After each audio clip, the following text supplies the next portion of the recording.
Gus Dur. Gus Dur itu punya sahabat di Banten, namanya Kiai Haji Hafid Uthman. Nah itu adalah kakak ibu saya. Itu Pak D saya.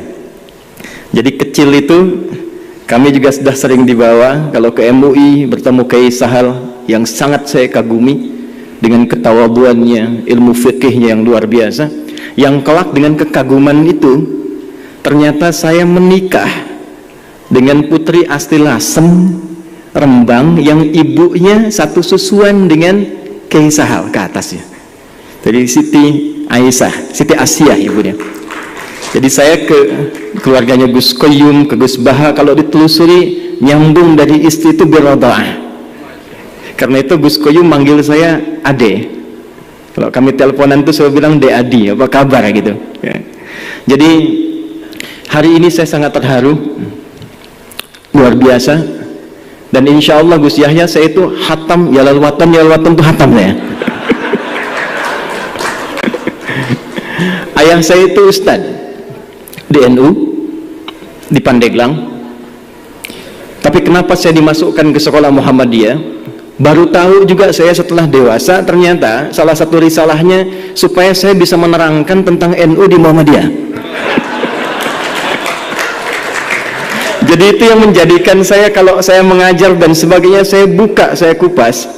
Karena apa yang tadi diharapkan Gus Yahya itu tidak akan mungkin tercapai kecuali dari yang kecil-kecil dulu di dalamnya. Kalau beliau memulai dengan 1928 dengan gagasan besarnya, maka saya akan turunkan sedikit spektrumnya dengan nilai terkecilnya.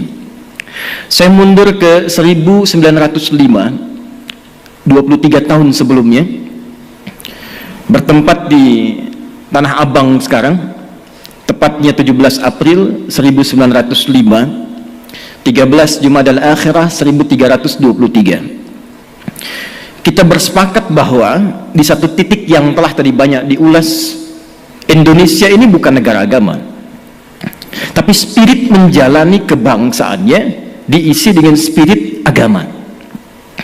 Dan justru dengan nilai spirit itulah yang paling cepat melahirkan negara kesatuan Republik Indonesia, yang kelak bahkan bukan hanya kalimat takbirnya, kalimat iman dan takwanya pun yang bagian dari kosakata keagamaan itu banyak muncul di konfigurasi undang-undang kita.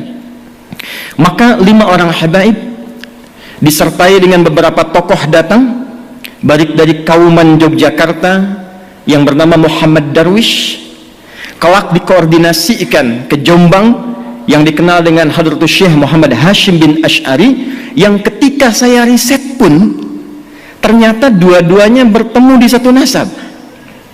Walaupun yang satu ini saya nggak tahu nih, yang NU pun hafal apa enggak ini deh.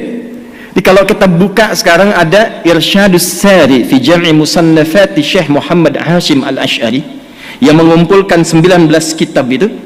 Yang pertamanya Adabul Alim wal Muta'allim. Saya mengajarkan kitab itu di Masjid Al-Azhar Jakapermain. Besoknya mau ngajar, malamnya saya mimpi ketemu Gus Dur. Saya bilang, Gus, saya izin mau ngajar kitab ini. Di mimpi, Pak.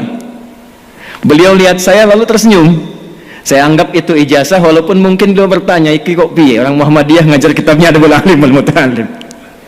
Tapi yang paling menarik di kitab keduanya, Risalah Ahlus Sunnah wal Jamaah, dan ini banyak saya riset.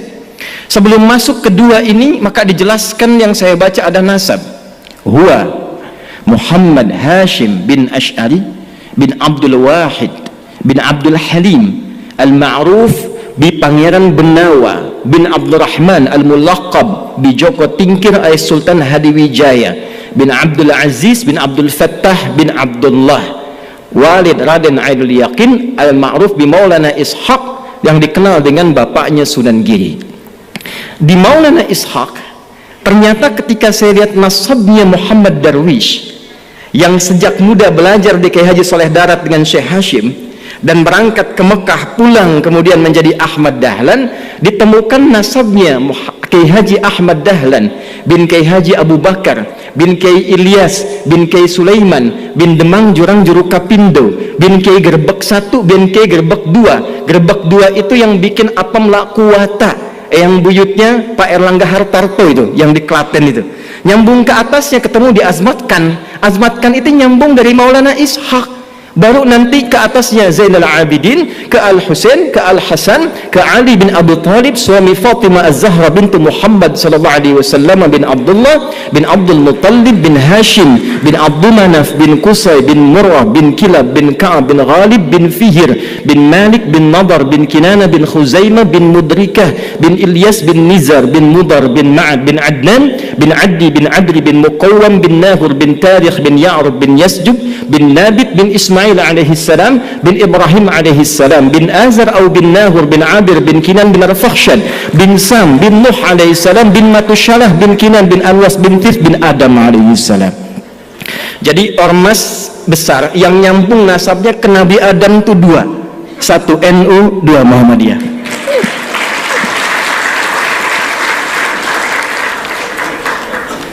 Dan yang paling menarik itu risalahnya saya temukan selalu saling melengkapi. Dan justru dengan melengkapi itulah kemudian berwujud ke depan Negara Kesatuan Republik Indonesia yang nilai-nilai keagamaannya dituangkan dalam undang-undang. Kita sejak pembukaan preambul itu, kalimat pertamanya yang muncul, atas berkat rahmat Allah yang Maha Kuasa. Dan dengan didorongkan oleh keinginan luhur. Jadi memang keinginan luhur itu sudah banyak, tapi karena berkat dan rahmat Allahnya belum turun seketika, belum dapat kemerdekaan. Kapan berkat rahmat Allah yang Maha Kuasa itu turun? Ternyata ketika semua stakeholder ulamanya itu bisa duduk, dan kejeniusan mereka yang sangat luar biasa, bukan hanya pakar di bidang agama, tapi juga pakar di bidang tata negara, konstitusi. Itu Mbah Hashim itu saya sampai pelajari hampir semua disiplin ilmu hadis ada sanadnya, Pak.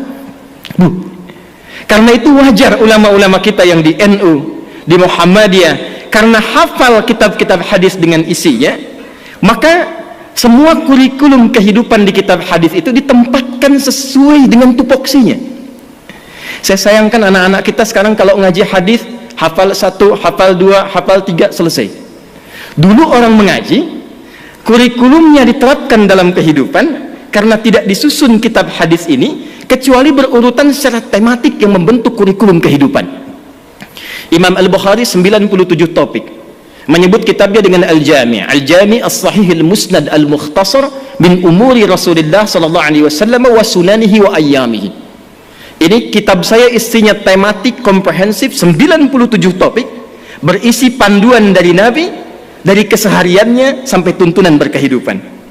Imam Muslim membuat 54 topik diberi nama dengan sama Al-Jami'.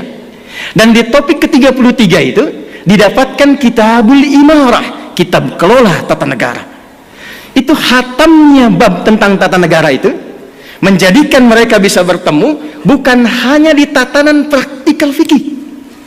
Kitabul Buyu', siapa saudagar-saudagar yang ada pada saat itu? Yang Muhammadiyah mana? Yang NU mana? Dipertemukan dengan syarikat dagang Islam mensuplai perjuangan kemerdekaan, maka semua support terkait dengan materi datangnya ternyata dari saudagar-saudagar yang dinilaikan, diberikan motivasi nilai keagamaan. Saya 2 bulan lalu ada di Amerika. Ketika ke Washington, saya masuk ke kedutaan, saya tanya, ini gedung kok megah sekali, bagaimana sejarahnya? Ustaz, ini gedung hasil khusus penunjukan Bung Karno yang membawa saudagar-saudagar muslim yang tadinya membeli tanah akan dibeli di depan kedutaan Belanda yang kecil. Bung Karno ingin beli yang lebih luas untuk menunjukkan ini Indonesia sudah hebat. Tapi ketika melihat tempat ini lebih strategis, maka dimintalah oleh Bung Karno saudagar-saudagar itu mengumpulkan uang tunai sebanyak $350.000 pada saat itu, sehingga bisa membayar gedung itu tunai, diskon dari yang $1.500.000. $1.500.000.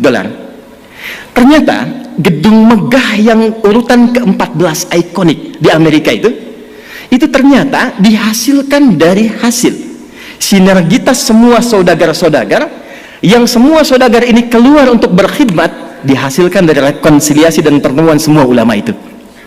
Jadi saya bisa menggambarkan saat ini, dan saya sangat terharu sekali lagi, kalaulah abad kedua Nahdlatul Ulama ini bisa kita sandingkan secara yang bersamaan dengan menyatukan semua potensi kekuatan di Muhammadiyah, Nahdlatul Ulama, dengan satu visi kemanusiaan yang tadi beliau sampaikan, tapi dimulai dari Indonesia, membangun Indonesia dari persatuan Muhammadiyah dan NU untuk menginspirasi dunia membangun peradaban. Saya punya keyakinan itu ya. Dan mohon izin, barangkali karena kami passionnya di fikih, saya, Gus Baha, Gus Koyum dan yang lainnya, mungkin saya akan lebih banyak merekatkan di bidang itu. Karena problemnya begini, saya punya murid di Tripoli, saya minta mengajar ke Madura, ditanya ke Madura, berapa jumlah umat Islamnya di sini? Dijawab di sana, alhamdulillah Pak, di sini 95% Islam. Sisanya apa? Muhammadiyah katanya. Jadi rupanya Gus Yahya, di sebagian tempat di Madura itu NU itu sudah agama gitu. 2010 Prof. Hilman, saya tugas di Mekah. Begitu saya tugas, mau masuk waktu Isya, sedang mau sholat, takbir. Imamnya Syekh Sudes, begitu takbir, dia karena Hambali, baca basmalahnya silent, langsung dia baca Alhamdulillahi Rabbil Alamin. Itu komentar pertama jamaah samping saya, iki imamnya Muhammadiyah atau ya? Muhammadiyah cabang Masjidil Haram, mana bayangkan. Lalu saya bermula kembali melihat, ternyata dulu hubungan Kiai Dahlan dengan Kiai Haji Muhammad Hashimin Asy'ari Hadratus Syekh itu tak ada masalah di fikih, di akidah pun tak ada masalah. Problemnya muncul kemudian karena ada irisan-irisan yang sesungguhnya tak ada kaitan langsung dengan fikih. Saya ambil contoh begini misalnya, masalah tahlilan tadi, kan bedanya NU dengan Muhammadiyah cuma di harokat saja kan.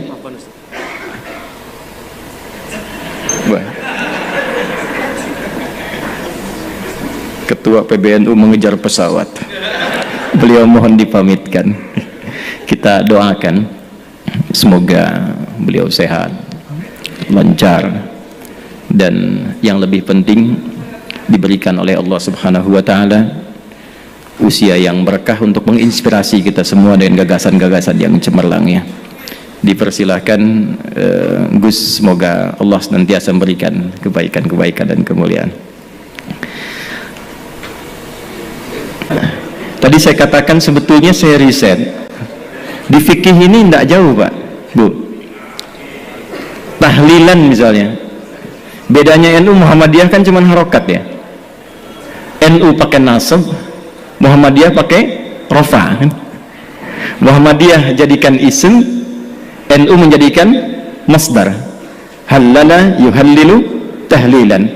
Nasab harokatnya fathah. Orang Arab tuh kan kalau bilang nasaba, dia katakan nasabar rajulu asahu alal ardi. Orang Arab tancapkan tongkatnya dengan kuat sehingga tak goyah. Harokatnya fathah, membuka sesuatu. Jadi kalau tahlilnya menggunakan metode NU, tahlilannya mayatnya jadi jenazah, masuk sudah ke alam kubur, nasaba.